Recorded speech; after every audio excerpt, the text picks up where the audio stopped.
Shalom. We want to say all praises and glorification to Yahweh Ba'Shem Yahweh Shai.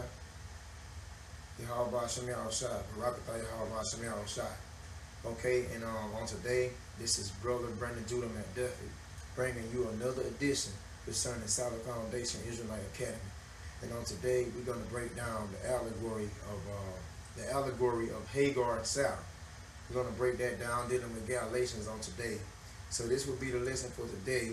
But before we get into the lesson, we want to say double honors to the apostles, the elders that have established camps throughout the Western Hemisphere. Salutations to the Akim that's teaching this truth and sincerity. And like I said, last but not least, all praises and glorification and much respect to Yahweh Ba'Shem Hamashiach Yahweh Shai.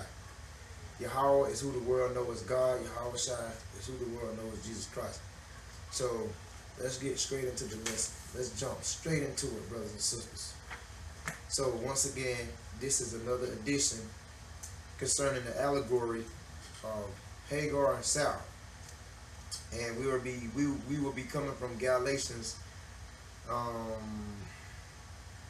chapter, let's see.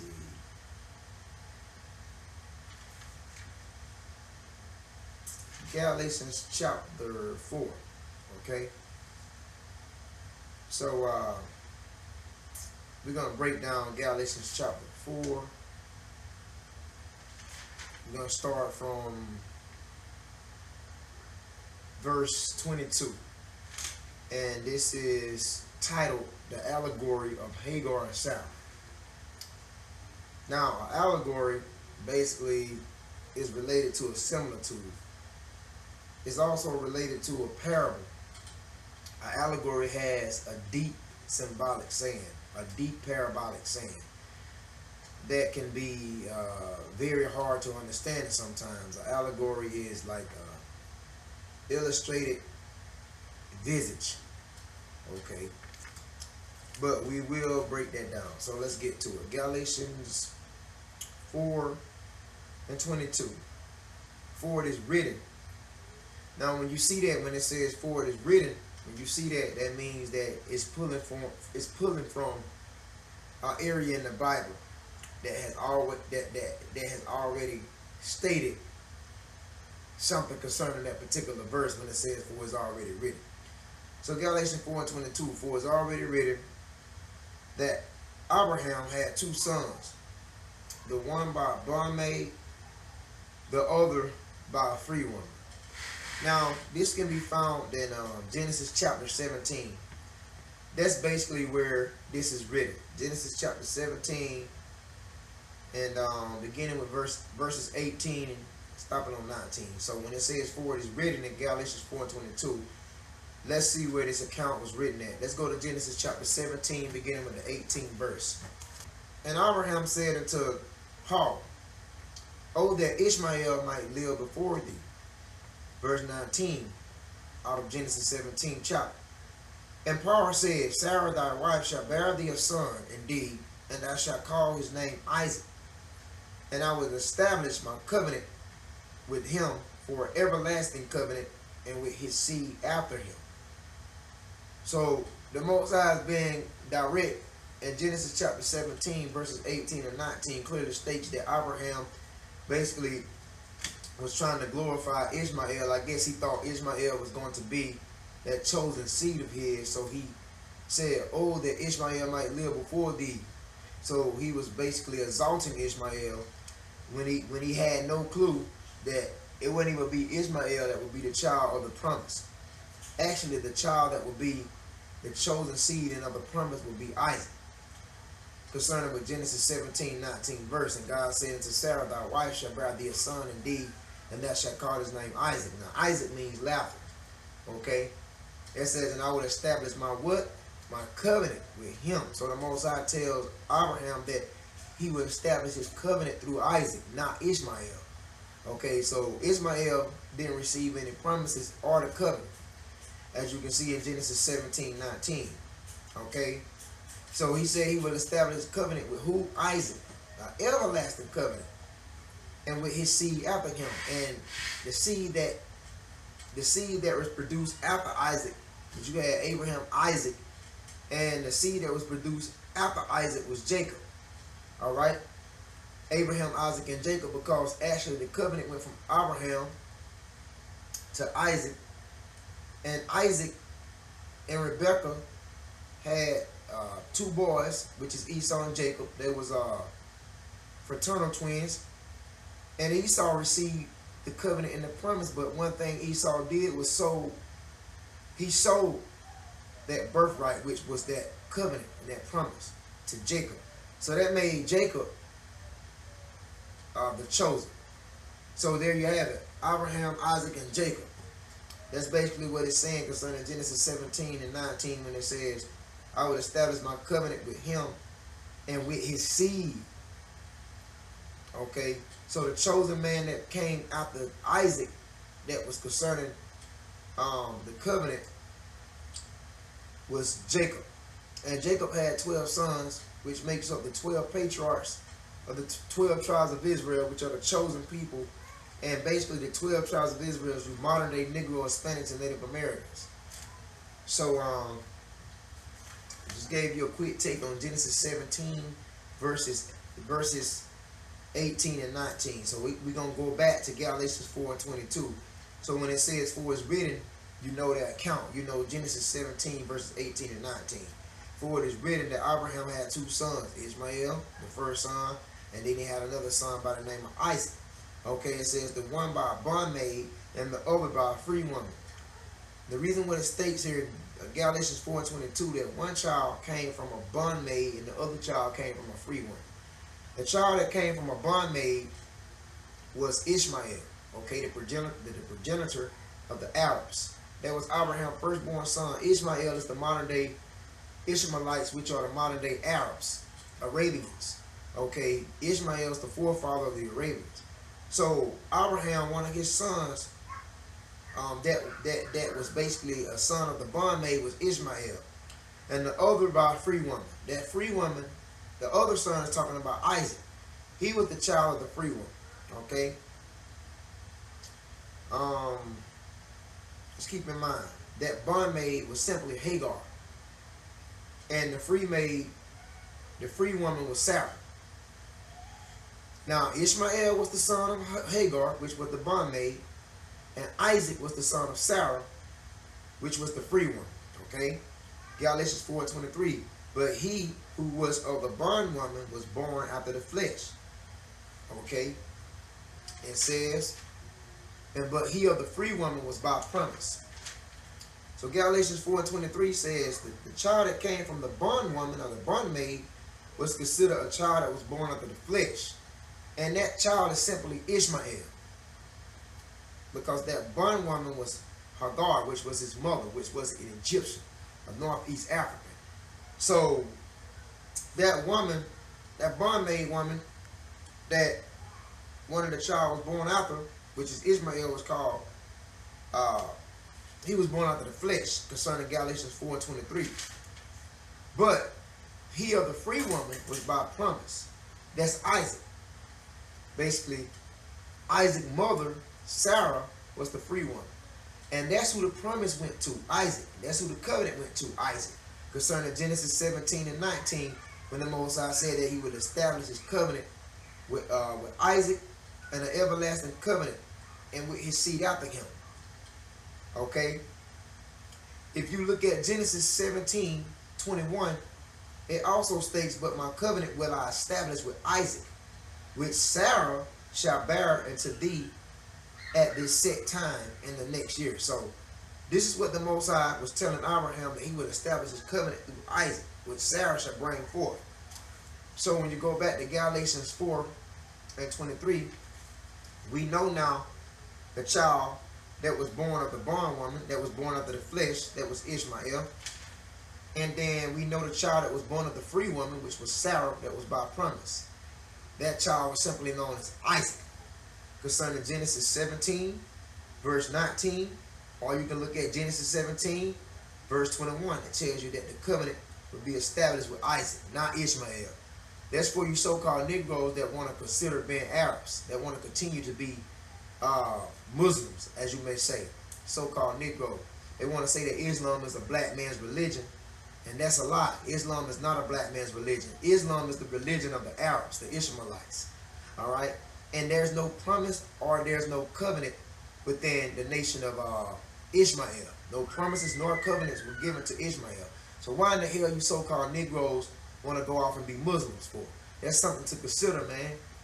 Because you ignorant mind Negroes, you don't read the Bible. Because if you know the Bible, you wouldn't be affiliating yourself with Islam, because there's no covenants nor no promises within the nation of Islam. Return to your heritage, man. You blacks, Hispanics, and Native Americans are the Israelites. Let's keep it moving for the sake of time. All right? So, give you another precept concerning Galatians 4:23, when it said that he who was of the bondwoman was born after the flesh. That's Ishmael. I'm going to give you a precept of that. Let's check out Romans 9. That's Romans the 9th chapter. And let's look at the 7th verse. That's Romans 9 and 7, brothers and sisters. Romans 9 and 7. It says, neither because they are the seed of Abraham are they all children, but in Isaac shall thy seed be called. So that's a cold cut right there. Dealing with Romans 9 and verse 7. It says, and who shall thy seed be called? It says, Romans 9 and 7. It says, and Isaac, okay, shall thy seed be called. Not Ishmael. Because remember, Ishmael was the child of the bondmaid, the bondwoman. Isaac was the child of the free woman, which was Sarah. Okay, so that's Romans 9 and 7. Neither because they are the seed of Abraham are they all children. Because even though Ishmael came out of Abraham's seed, the Arabs would try to claim that Abraham is their father, just like Abraham is the forefather of the Israelites, which is true. But the only difference is between Ishmael and Isaac is that the modern day Arabs, which are the descendants of Ishmael, they didn't get the covenant of the promise. The modern day Negroes, Hispanics, and Native Americans got the covenants and the promise. They got that through Isaac. So basically Romans 9 and 7 states, neither because they are the seed of Abraham are they all children. So you Arabs would try to claim Abraham as your forefather, which he was, but you're not Israelites because you wasn't given no promises or no covenants. All right? It says, neither because they are the seed of Abraham are they all children, but in Isaac shall thy seed be called. Romans 9 and 8. That is, they which are children of the flesh, these are not the children of God. And Romans 9 and 8 states, children of the flesh, which are not children of God. Who are those people that's considered children of the flesh? It's Gentile nations. All right? Anybody that's not a Negro and ending in the sin. Simply to say, anybody that's not Negroes, so-called Negroes, Hispanics, or Native American. Anybody that's not within their region. Negroes, Hispanics, and Native Americans are Israelites that the Bible speaks of. If you're not a Negro and ending in descent, you are a Gentile by default. You are known as what? You are known as, concerning Romans 9 and 8, you are known as the children of the flesh. These are not the children of God, but the children of the promise are counted for the seed. And the children of the promise is the Israelites, man. Okay? The children of the promise is the Israelites. If you don't believe me, just skip up to Romans chapter 9. Skip up to verse 4. It says, who are Israelites? Romans 9 and 4. Who are Israelites? To whom pertaineth the adoption, which is the death of Yahushua, the glory, which is the kingdom of heaven, the covenants, which was given from Exodus to from Genesis to Exodus, and the giving of the law from Exodus to Deuteronomy, and the service of God, which are the high priests and so forth, and the promises, all the promises that that was promised to the nation of Israel. So Romans 9 and 4 is your answer. Israelites. Romans 9 and 4 is your answer to Romans 9 and 8 when it says, but the children of the promise are counted for the seed. Those are Israelites. All right, so let's go back to Galatians chapter 4, and let's go back and break this down for the sake of time. Galatians 4 and 23, read that over. But he was of the bondmaid, was born after the flesh. That was Ishmael. The bondmaid was his mother Hagar, which was an Egyptian. He was born after the flesh. But he of the free woman was by promise. The free woman was Sarah, and Isaac was the child that the promise was given to in the covenants concerning Genesis 17:21. Okay, that the promise was given to Isaac. Okay, and Galatians 4 and 24, which things are an allegory, for these are the two covenants. the one from Mount Sinai, which generate to bondage, which is Hagar. Now, let me break down Galatians 4:24, which things are an allegory. So it's going to tell you about basically what I'm about to say concerning Hagar and Sarah. This is an allegory from Galatians, verse 24, stopping on the 31st verse. Galatians 4, verse 24, stopping on the 31st verse. It's an allegory of Hagar and Sarah. So it's going to go into allegory. And I'm going to break it down.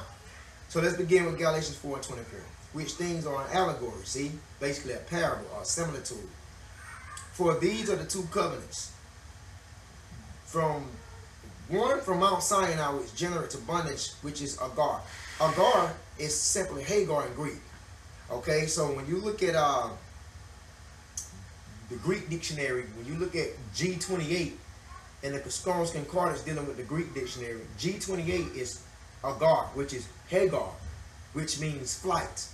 Because Hagar means flight, because the Most High sent Hagar and her son off in the wilderness. So Hagar means flight concerning G28 of the Strong Concordance of the Greek.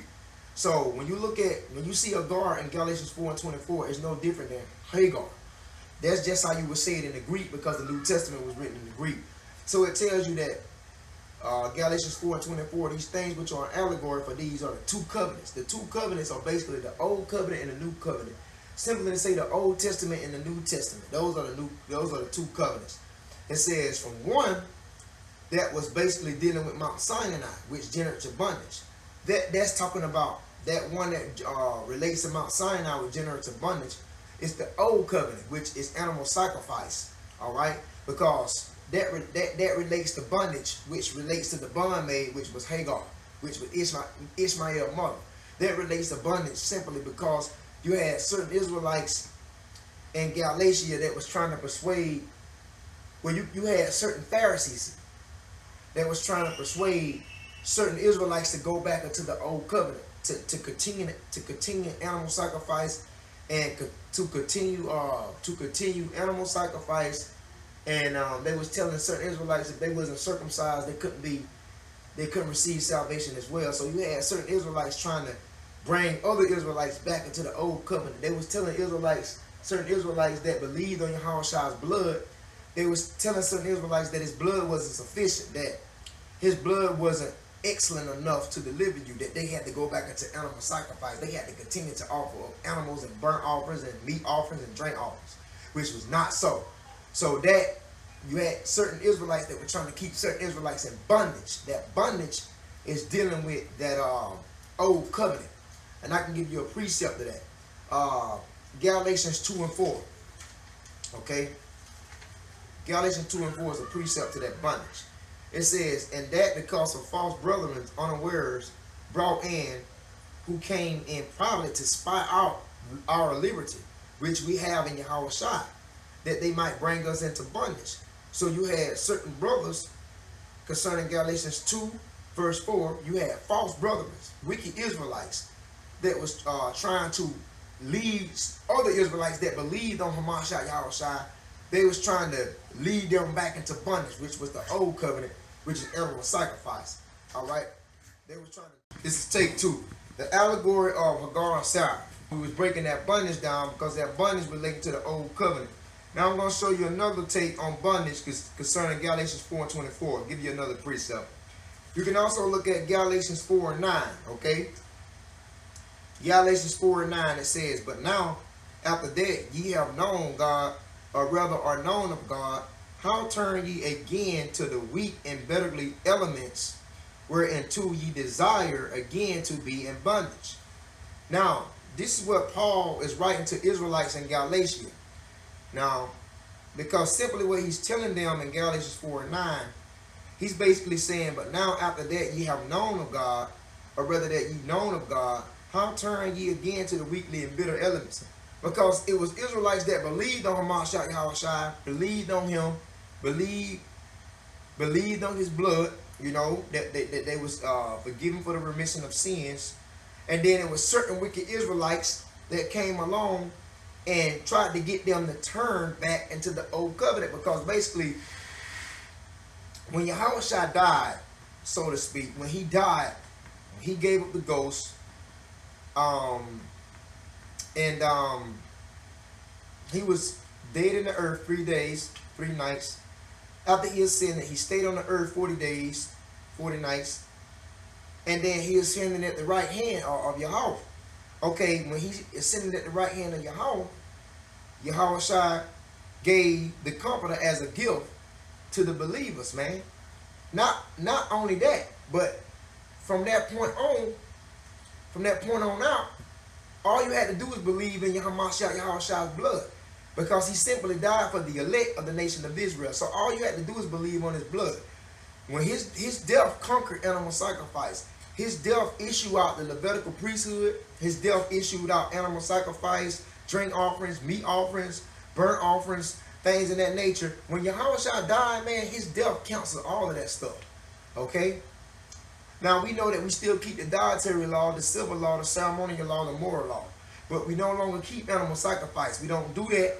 We don't go to high priests and offer up animals, offer up goats, offer up calves, pigeons, turtle doves. We don't do that anymore because Yahweh is the sacrificial lamb. So, Israelites in Paul's time was believing on Yahweh.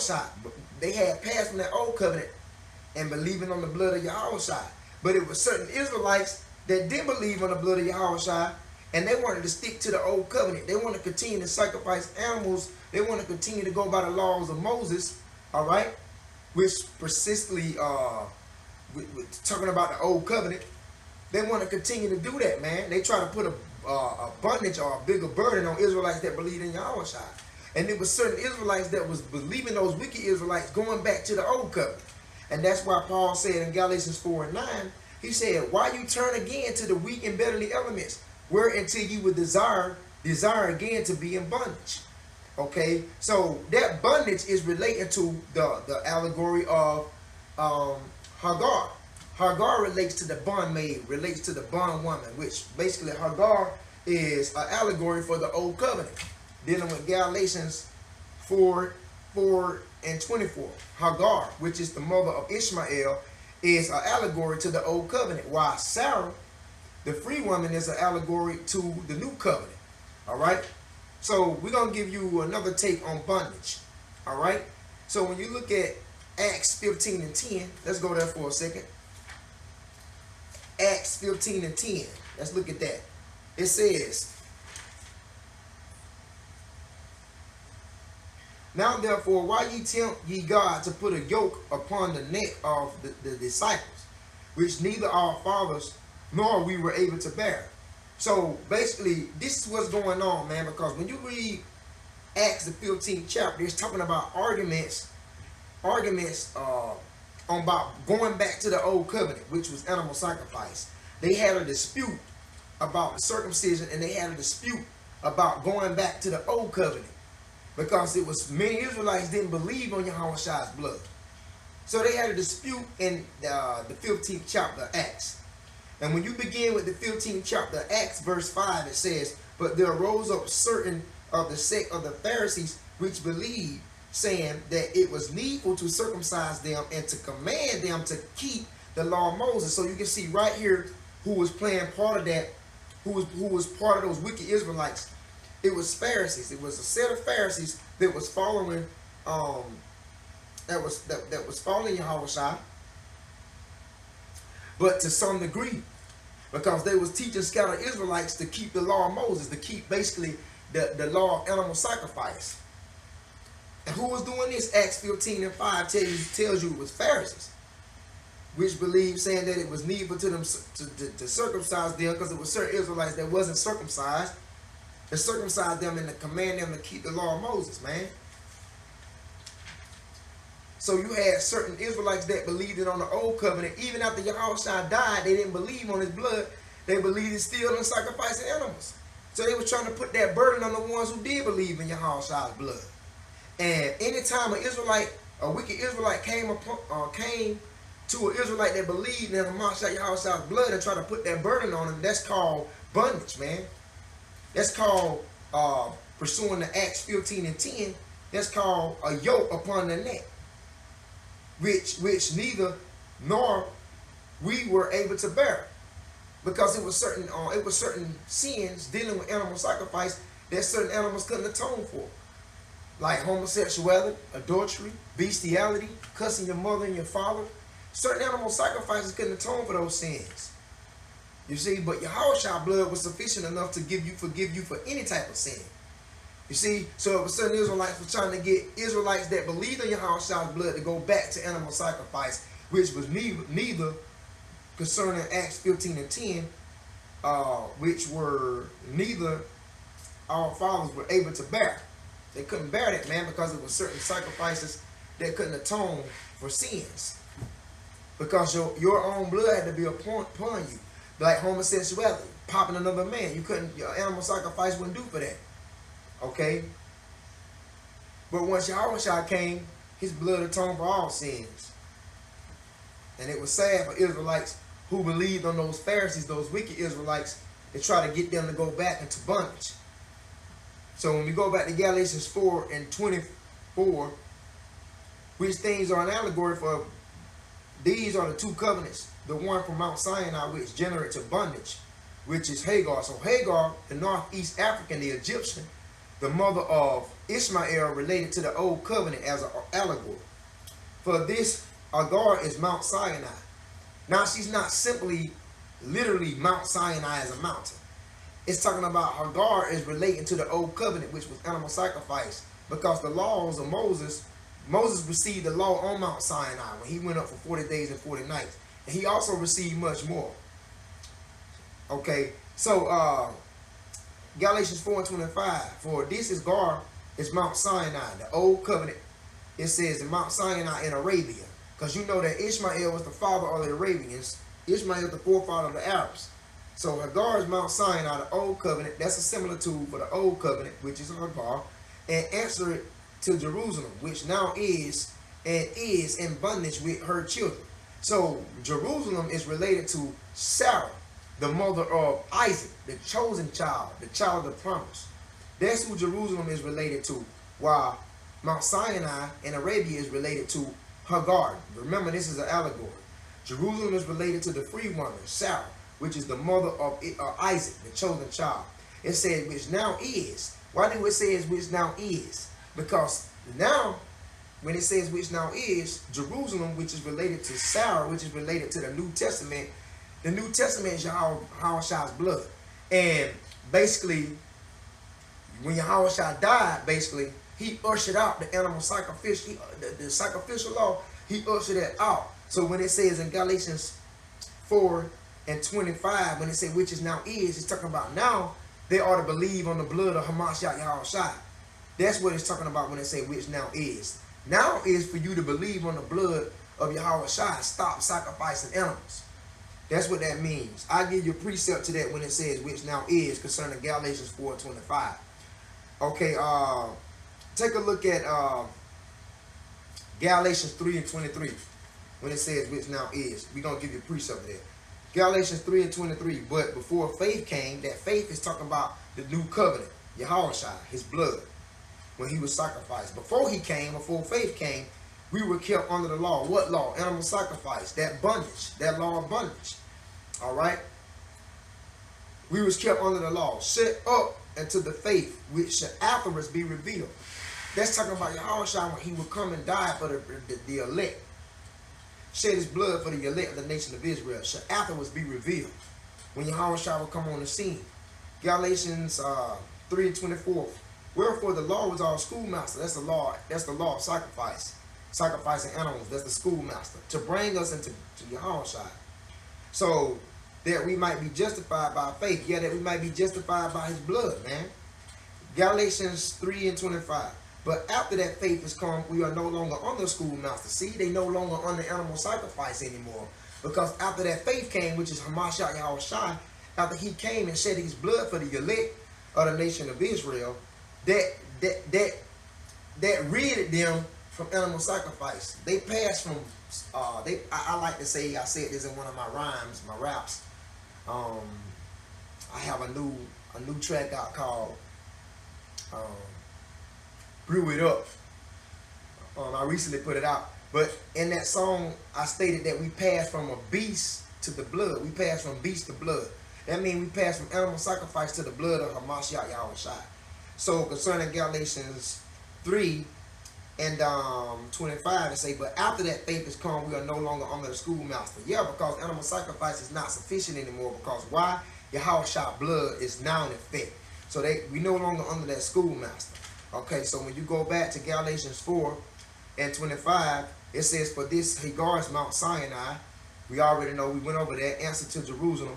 We know who Jerusalem is. It's Sarah, the free woman, which is the mother of Isaac, which is the chosen, which is now is, okay, is now is the new covenant, which relates to also Sarah, the new covenant. It says, is in bondage with her children. Israelites was in bondage with, this is an allegory when it say which is in bondage with her children. Her children is related to the ones that was kept on following the old covenant. Because remember, we stated that Hagar was related to the old covenant. She related to the old covenant, which was animal sacrifice.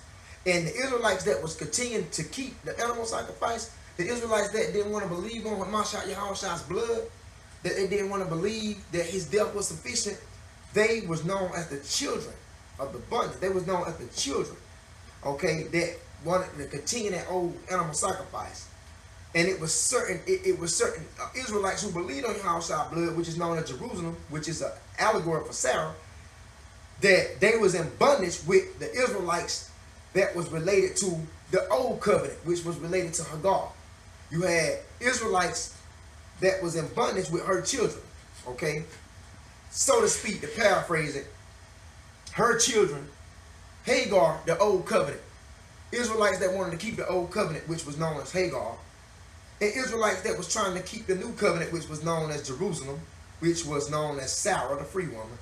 You had these Israelites that was in bondage with her children, meaning that it was Israelites that was believing on Yahushua's blood that was catching hell with the Israelites that believed in the old covenant, which was related to Hagar. The children that believed in the old covenant was trying to get the children, which were known as Jerusalem, Sarah, the free woman, they was trying to get them to go back on the old covenant, if that make any sense. You see what I'm saying? So they was in bondage to her children. It was Israelites that was catching hell with Israelites trying to pull them back to the old covenant.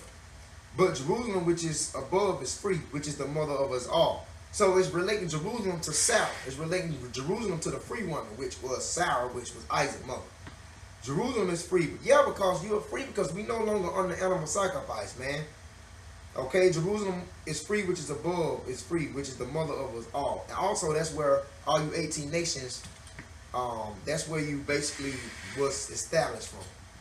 Jerusalem, which is the motherland. Galatians 4 and 27, for it's written. When it says for it's written, it's somewhere in the Bible. And it says, rejoice, thou barren, that bearest not, break forth and cry, that thou that travailest not, for the desolate have many more children than she which had the husband. Now, that when it says for it's written concerning Galatians 4:27, that's stated in Isaiah 54 verse 1. Let's continue to move on. Galatians 4:28. Now we brethren, as Isaac was, are the children of the promise. So Isaac was the child, the chosen child, not Ishmael. It was Isaac. He was the child of the promise. We saw that in, we read about that in Genesis 17 to 21. Also Genesis 17 verses 18 and 19. We read about how Isaac was the child of the promise concerning Galatians 4:28. Also Romans 9 verse 7 tells you that. Galatians 4 and 29. But as then he that was born after the flesh persecuted him that was born after the spirit, even so, and it's now. So he that was born after the flesh persecuted him that was born after the spirit. Now this is twofold, because the child that we read in Romans chapter 9 earlier, somewhere around Romans chapter 9, when it was stating that the children of the flesh are not Israelites, they are Gentiles. The children of the flesh are not children of the promise.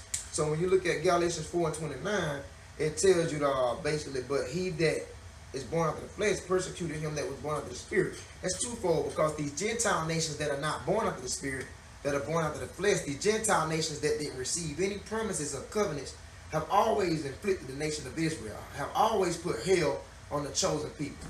And these Gentile nations, which are the children of the flesh, are known as our enemies. Okay, so they always have afflicted the children of they always have put hell on the children of the spirit. Okay, the one that was born after the flesh, persecuting him that was born after the spirit. That's talking about Israelites. That was born after the spirit is Israel. That was born after the flesh is heathens. They persecuted us. They always have done that. And so-called white man doing it to this day. But it's twofold. I'm going to look on the other side because it's twofold. Now, I'm going to look at the other side. I'm going to look at account 2. But he that was born after the flesh persecuted him that was born after the spirit. That's talking about Israelites that related to Hagar, which related to Mount Sinai, which related to children of the flesh. Israelites that was keeping the old covenant was persecuting Israelites that was believing on Yahushua's blood, so to speak. That's account 2. He that was born after the flesh, okay, and Ishmael related to the children of the flesh, okay, and his mother was Hagar, which was the bondmaid, so she related to the old covenant. And any Israelites that followed that was known as children of the flesh, and they also was known as the children of bondage.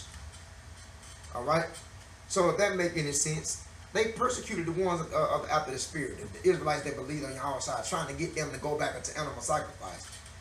Galatians 4:30. Nevertheless, what say the scripture? Cast out the bondwoman and her son, for the son of the bondwoman shall not be heir with the son of the free woman. The bondwoman was Hagar, which was the Egyptian, which was Ishmael's mother. The free woman was Sarah, which was the mother of Isaac. So it was not meant for the bondwoman and her son, which was Hagar and Ishmael. It was not meant for the bondwoman and her son shall not be heir with the son of the free woman, shall not be heir with Isaac and his mother, Sarah. Okay, you can